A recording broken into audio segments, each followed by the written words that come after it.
What's up, travelers? Have I got a review for you? I want to rhyme and go, it's the first book review of 2022. But it's not, it's 2026.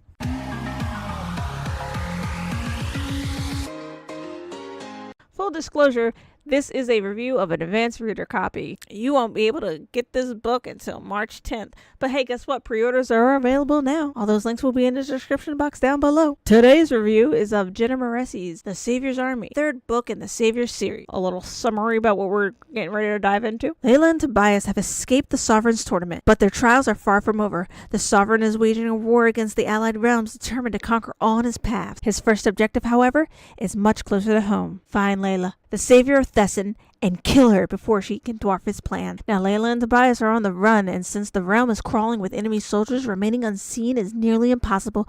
Familiar faces join them on their quest, and condemned lovers struggle to stay optimistic as Tobias's inner demons fight their way to the surface and Layla's magic takes a mind of its own. Certain of nothing but their love, the savior and her champion must travel across foreign lands and battle unimagined horrors to secure an army that can rival the Sovereign. With death and betrayal lurking around every corner, will they survive to reclaim the realm, or will they perish beneath the Sovereign's powerful hand? Trigger warnings: this book contains graphic violence, sexual situations, physical abuse, torture sequence, drug use, slavery, adult language, threats to sexual assault, and depictions of PTSD, and is recommended for readers ages 18 and older. Not that I imagine they're carding you at bookstores, but you never know. Of course, I like to address new and old visitors. You know how this works. I'm going to give you 3 points of positivity about the book, 3 points of negativity about the book, be it things that I was bothered by or things I think that other readers may be bothered by, and then I'm going to wrap up my final thoughts on it, the whole situation, giving my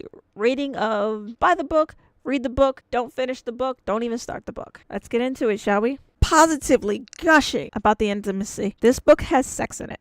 I know I mentioned that earlier, but I'm going to mention it again. Sex. And not the enemies to lovers kind of, oh no, that sexy brooding man who stole and ate my kidney deserves my forgiveness coochie because his dad was mean to him once as a child sex. I'm talking earned, yearning, I love you to death. I actually love my partner sex. We have healthy communication sex. And listen, I know all about the hate train for women and their erotica novels. I won't call this erotica. It's a book that happens to have some sex in it. But I feel like there's nothing wrong with enjoying an amazing plot and having two characters come together in the most intimate way. That being said, there's also nothing wrong with PWP. Sometimes you just gotta hit it and quit it. And that goes in book form too. Positively gushing, number 2. I love the relationship between Toby and his sister. It kind of reminds me of me and my younger brother's relationship. Not that there's anything wrong with my older brother. It's just there's some conversations that me and my younger brother have had that me and my older brother definitely would not have. Like there's this one scene in the book where Tobias comes out of his room happy as a clam. Of course, that bothers Naomi, and she's like, I need you to keep it down. And after reading that scene, I was like, that reminds me of that time where my brother wasn't sure if he was going to renew his lease. And I went, we could always roommate together, you know?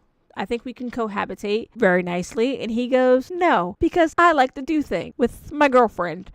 And I don't need you hearing that. And I don't want to hear you doing things with your boyfriend. And I had to, now I'm using nicer language than he used. But I had to look at him and go, you know, no is a complete sentence. The things my younger brother will say to me. Just this. We also kind of look like twins. We're 4 years apart. And Tobias and Naomi are twins. But that's probably also why. Anyway, I enjoy not so weird sibling relationships that feel realistic. And positively gushing, number 3, just the characters in general. I love all the characters, even the characters I want to run through with a blade, because you know you love to hate a villain, and the villains, not even the villains, just fucking Flynn. Fuck that guy. Oh, I hate him so much. But if you're not getting frustrated by douchebags, you're cracking the hell up with characters like Enzo, who every time he's on the page, he's stealing the scene. He's what I call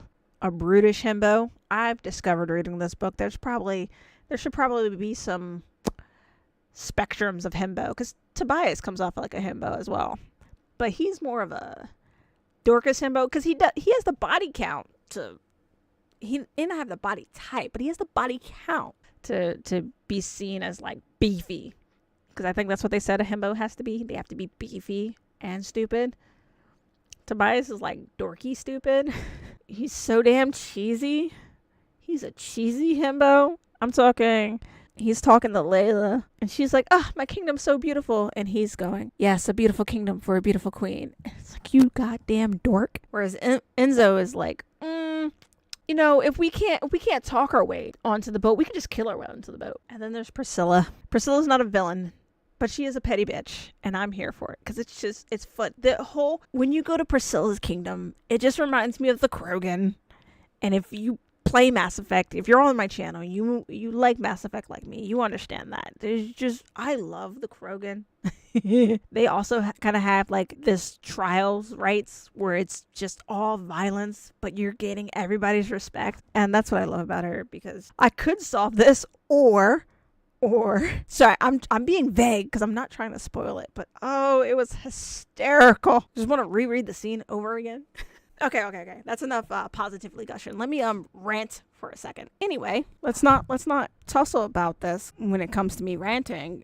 This is just my opinion. The first thing I could address is the pacing is off. Not slow. I don't think it didn't take me forever to get through the book. There's a lot of words in this book. It's a really long book. But I feel like the pacing is off to the point where if this was a video game, a lot of the stuff that we're doing would be considered side quests. Or if you don't play video games, but you watch movies, there's a lot of it that would be cut and put into deleted scenes or a director's cut.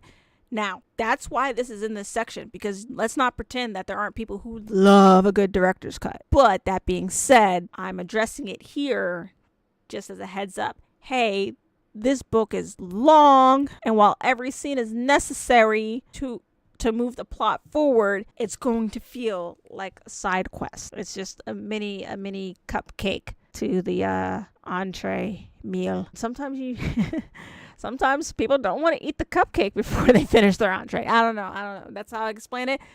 I just need to put it out there. It's a long one. It's a doozy. Rant number 2, and it's going to be slightly spoilery, because this complaint was going to be about Yukana, who's Tobias's mom, and I was just going to rant about how much of a boy mom she is and how irritating that is, because boy moms suck. Not moms of boys. I'm talking boy moms. And you know what I'm talking about. They just they don't want to see the whole picture when it comes to their kid, especially if it's a boy, because she has twins, one boy, one girl, and just her behavior about Tobias made me want to wring her neck. But she apologizes. So I can't. So what I'm going to rant about now is, this is an advanced reader's copy, which is such bullshit.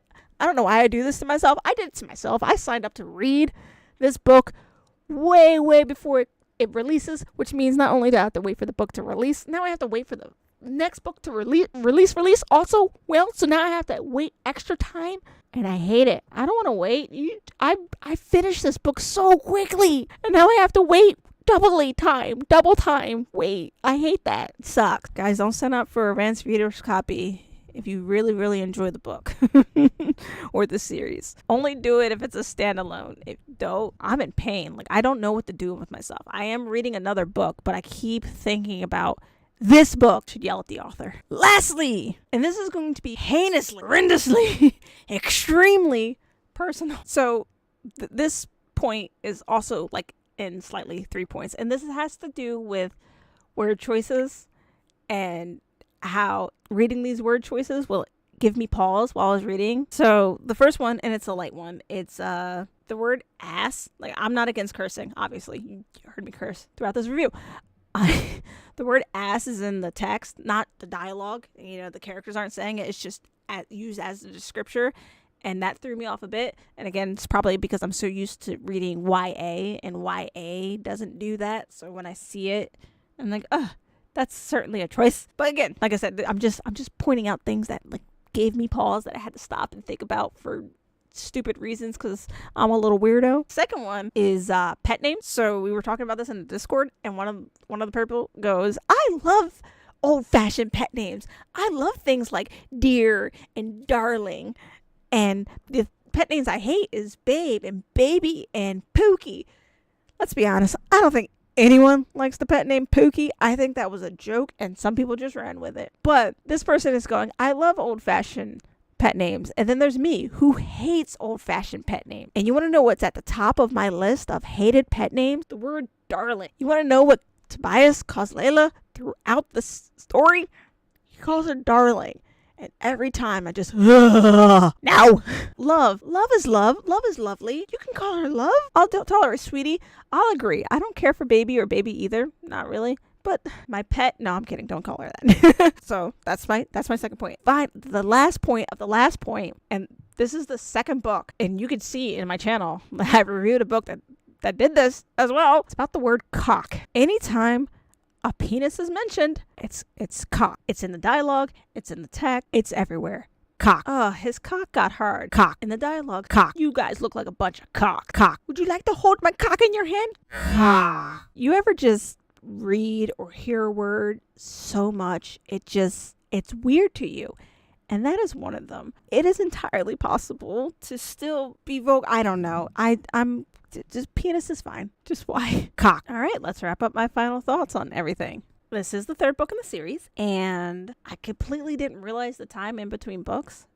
So much stuff has happened. But despite that, I was able to jump back in. I really think the way that Jenna writes her world and just writes her books, it's very easy to get absorbed into it, that you won't notice the time in between books. And again, with the way she writes, even though it's long-winded, you won't notice because you're having too much of a grand time. I was having a really, really grand time, so I finished it really quickly. But if you go back and you look how long these books are, it's just like, wow, I gotta mention that these are long books. But you're having too much fun, so you didn't notice. I didn't even notice when I got to the end. It's crazy. And I think it's ironic that when these books come out, it's advanced reader's copy, but whenever I get access to these books, it's during one of my reading slumps, and it always gets me out of it. There's just the kind of writer that she is. And my ratings for these books is, if you have the other two books, definitely go out and buy this book. Go out and pre-order it. Pre-orders. They're very helpful. And I think if you've never gotten to the series, I definitely recommend checking it out. Well worth the read. Everything for everything, links and all, are going to be down below. Thank you for traveling with Lost Trains of Thoughts. I'm your conductor, Zenita D. Later day.